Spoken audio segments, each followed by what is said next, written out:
Saludos amigos futboleros, ¿cómo están? ¿Cómo se encuentran? Javier Sevillano les atiende por acá en Somos Buco Fútbol para hablar un poco de lo que sucedió en el último partido de Panamá y Honduras en Copa Oro 2021. Un partido plagado de emociones, al igual que varios partidos de esta edición de la Copa Oro están teniendo. Ayer también hubo uno muy bueno entre México y El Salvador. También estuvo el Panamá-Qatar. La verdad es que esta Copa Oro está tratando de tratar de dar la talla un poquito en comparación a lo que los fanáticos del fútbol vivimos en la Eurocopa. En algunos partidos de Copa América han habido buenos partidos de Copa Oro hasta ahora y seguramente se pondrán mejores a medida que avance el torneo, guardando las proporciones, entendiendo que en Europa hay mucho más material y en Sudamérica también que en CONCACAF. Entrando ya en materia, hay que hablar del Honduras 3, Panamá 2. Un resultado muy malo para nosotros los panameños, que nos pone a la nada misma de quedar eliminados por primera vez de una Copa Oro ronda de grupos en el siglo XXI, entendiendo que Panamá se clasificó a la Copa Oro allá por 1993. En ese torneo no quedó en ronda de eliminación directa, no pasó la ronda de grupos y ya fue hasta el 2005 donde regresó. Ese año quedó subcampeona. Desde entonces se han visto para Panamá subcampeonatos, terceros lugares, eliminaciones en cuartos de final y demás. Pero desde nuestro regreso en el 2005 a Copa Oro, Panamá nunca se había quedado en ronda de grupos y estamos a nada de estarlo. Sin embargo, todavía la fe de los fanáticos está un poco golpeada, diríamos, un poco trastabillando con los goles que hemos recibido. Panamá está recibiendo muchos goles y la verdad es que en cuanto a los puntos también muy pocos. Llevamos un punto de 6 posibles solamente y por ahí la fe está bastante golpeada. Todavía se tiene esperanza de que Panamá pueda de repente hacer que los planetas se alineen. Ya ha pasado antes para que clasifiquemos a la siguiente ronda. Estando con una sola unidad en este grupo donde ya Honduras está clasificado con 6 unidades y Qatar le sigue con 4, pues está complicada la situación para nosotros los panameños. Lo cierto es que dependemos de que Honduras le gane a Qatar en la última fecha del grupo D y contundentemente y por varios goles si es posible, y nosotros hacer lo mismo con la selección de Granada para poder sobrepasar a Qatar en cuanto al tema de diferencia de goles. En estos momentos Qatar está más 4 y nosotros los panameños estamos menos 1 en cuanto a la diferencia. Tendríamos que golear nosotros y esperar que Qatar reciba varios goles y pierda ante Honduras para que ellos disminuyan su diferencia de goles y nosotros acá haciendo el partido ante Granada aumentemos. Solamente así podremos avanzar a lo que son los cuartos de final de la Copa Oro 2021. Entendiendo que cualquier empate entre Honduras y Qatar nos deja sin posibilidades de avanzar. Entendiendo que sería un verdadero fracaso para Panamá que no clasificáramos a la ronda de grupos. Por lo ya comentado, Panamá en el 2005 regresa después de 1993 y siempre avanzó ronda de grupos. Que este sea el proceso, el DT, el grupo que no lo consiga, sería un verdadero fracaso. Los fracasos existen, para el que no lo entiende así, qué lástima. En cuanto al tema de objetivos, si no conseguiste un objetivo, por supuesto que tuviste un aprendizaje de eso, pero se fracasó.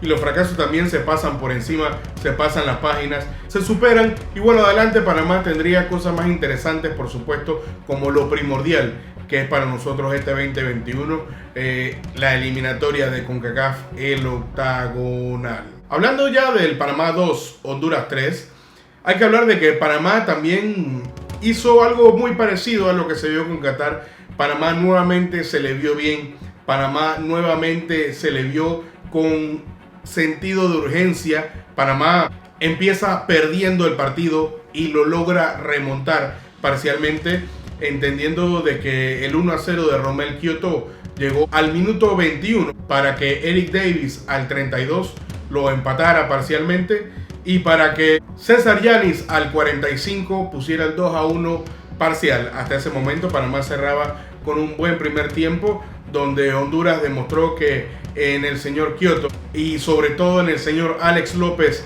tienen un gran equipo, además sumando la participación de la Pantera Alberelis. La verdad es que Honduras hizo un gran primer tiempo, pero Panamá no se dejó y tuvo ese sentido de ganas, de poder, de contrarrestar el temporal. Se vieron cosas positivas, sobre todo en Alberto Carrasquilla, que tuvo un gran partidazo, fue lo mejor de la cancha, con un porcentaje de efectividad de pases del 83%, recuperó mucha pelota, interceptó mucho balón y la verdad es que le dio mucha soltura a la pelota panameña en la mitad de la cancha. Retomando el tema de lo positivo, hay que hablar de la línea de 3 que juega atrás del delantero, el 4-2-3-1 de Thomas Christensen. El señor César Yanis, que alineó junto a Edgar Joel Bárcenas y Alberto Quintero, se entendieron a la perfección. Esto quedó evidenciado en el segundo gol de Panamá, ante una posesión de Edgar Joel Bárcenas, donde se conecta muy bien con Alberto Quintero, quien corre al espacio ante una pelota inexistente que después llegó por pase de Bárcenas y que termina en los pies de César Yanis para anotar. Habla de la colectividad de esta línea de 3, que también es partícipe el Puma José Luis Rodríguez, de esta línea ofensiva de Panamá, que es muy, pero muy fructífera. Y bueno, también hay que hablar del partido de Armando Cooper. Se vio mucho mejor que ante Qatar, mucho más participativo, buscaba posicionarse en mejores líneas de pase, buscaba tapar más espacios, buscaba involucrarse más quizás en la media cancha, y esto también le dio a Alberto Carrasquilla una confianza tremenda para que pudiera soltar la pelota como la soltó y poder mandarse también a agarrar la pelota, meter un pique, hacer una inserción y buscar un pase final, esa estocada que le diera a Panamá, un gol que al final nunca llegó. Hay que resaltar igual las cosas positivas, hay que decirlo, los jugadores estuvieron bien, también estuvo bien el señor Rolando Blackburn, que así como lo decíamos en el video pasado, el sistema que se usa para Rolando Blackburn puede ser muy, pero muy referenciado. Así se vio en Honduras, quien básicamente estuvo muy encima del toro panameño, pero que igual se le vieron buenas cosas. El portero Luis Manota Mejía también estuvo el día. La verdad es que a pesar de alguna crítica, alguna mala salida que haya tenido, tapó balones importantes del ataque hondureño. En el video pasado hablamos del tema de Thomas Christensen y sus centrales ortodoxos al pie. El central por la izquierda que sea zurdo y el central por la derecha que fuera derecho. Esto se dio nuevamente. Se alinea a Roderick Miller junto a Adolfo Machado. Una dupla defensiva que, aunque tuvieron pecados capitales los dos, funcionó la mayoría del tiempo.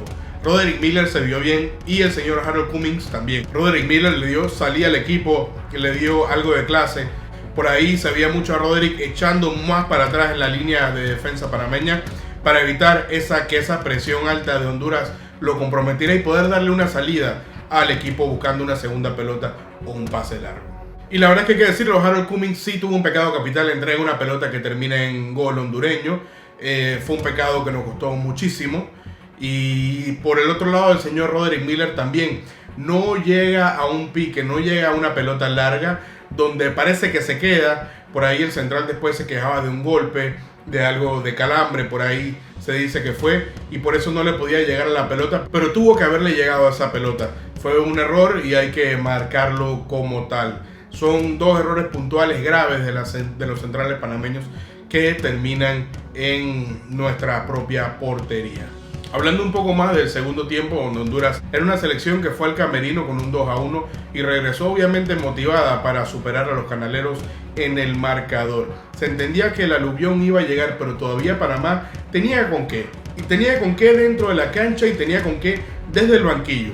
Y habíamos hablado ya previamente del buen entendimiento que hay en esa línea por detrás del delantero 9 panameño, entre Yanis, entre José Luis Rodríguez, entre Alberto Quintero, entre Edgar Joel Bárcenas, 4 jugadores que usualmente conforman esta línea de 3 y que se están entendiendo muy pero muy bien en los últimos partidos. Se trastoca al ingresar el señor Abdiel Ayarza y ponerlo en la posición o en la línea de 3 donde estaba jugando atrás del 9 Negrito Quintero, Alberto Quintero, quien sale de la cancha. Inexplicable por ahí el cambio, quizás tras bastidores se comentará que un calambre, que un golpe, pero la verdad es que Alberto Quintero estaba jugando bien y nadie entiende por qué al final se termina sacando a Quintero y se pone a Ayarza en una posición de atacante, de volante por el medio, donde no es la posición donde Tadeo, como se le conoce popularmente, juega. Tadeo puede hacerte de 5 de mixto, pero no atacante, no detrás del 9, aunque es un jugador que se lanza al ataque mucho, pero no es su posición habitual. Luego se saca a Rolando Blackburn, que la verdad es que aunque había tenido pocas participaciones, lo poco que hizo no estuvo mal. Y se ingresa José Fajardo, que sí ha venido de varios partidos. José Fajardo es un jugador que lo conocemos acá en la Liga Panameña de Fútbol, en la primera división panameña, donde ha tenido grandes participaciones, sabemos de su calidad, inclusive ha hecho muy buenos goles en Ecuador con 9 de octubre, pero no está gozando de un buen momento y el fútbol es de momentos. En la banca en ese momento se tiene a Gaby Torres y a el señor Jorman Aguilar, que no han visto un solo minuto en la actual Copa Oro. Se decide nuevamente por un José Fajardo que no se le ve nada en cancha, hay que decirlo, porque las cosas son como son. Y se insiste con este jugador que al final termina teniendo, al igual que en el juego anterior, una pelota importante para facturarle a Panamá y la erra. Una pelota aérea, un cabezazo que no le llega. Y por ahí muchos dirán, si no se hubiera sacado el Toro Blackburn, lo más seguro es que esa pelota, el Toro, que es un cabeceador nato, la hubiera clavado. Pero los hubieras no existen en el fútbol. Lo cierto es que lo que sí existió son cambios que trastocaron una selección panameña que al final quedó muy pero muy desdibujada. Los goles empezaron a caer en esas transiciones, en esos momentos donde el equipo parece que no se entendía por los cambios que se estaban realizando, tomando en cuenta que ya nuestra defensa había sido tocada por la sustitución obligada de quizás el mejor central que tenemos en esta convocatoria, el señor Harold Cummings, que había sido reemplazado por el señor Adolfo Machado.